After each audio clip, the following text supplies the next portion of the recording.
கரூரில் கூட்ட நெரிசல் சம்பவம் நடைபெற்ற வேலுச்சாமிபுரம் பகுதியில் ஓய்வு பெற்ற உச்சநீதிமன்ற நீதிபதி தலைமையிலான கண்காணிப்பு குழுவினர் சிபிஐ அதிகாரிகள் மற்றும் மாவட்ட எஸ்பி ஆகியோருடன் ஆய்வு செய்தனர்.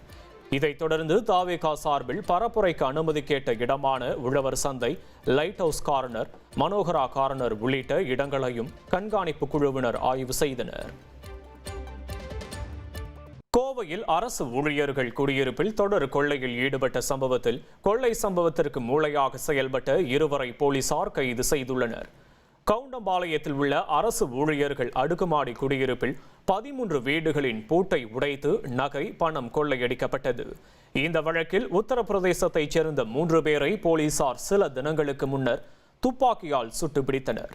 இதில் ஆசிப் என்பவர் சிகிச்சை பலனின்றி உயிரிழந்த நிலையில் மற்ற இருவருக்கு சிகிச்சை அளிக்கப்பட்டு வருகிறது. கொள்ளை சம்பவம் குறித்து போலீசார் நடத்திய விசாரணையில் இதில் 16 பேருக்கு தொடர்புடையது கண்டுபிடிக்கப்பட்டது. இது தொடர்பாக 12 பேரை பிடித்து விசாரணை நடத்திய போலீசார் கொள்ளையர்களுக்கு ஆட்டோவை வாடகைக்கு கொடுத்த நபரையும் கைது செய்தனர்.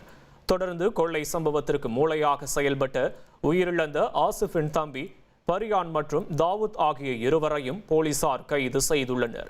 கொள்ளையர்கள் 2 மாதங்கள் கோவையில் தங்கி அடுக்குமாடி குடியிருப்பை நோட்டமிட்டு கொள்ளையை அரங்கேற்றியதும் போலீஸ் விசாரணையில் கண்டுபிடிக்கப்பட்டுள்ளது.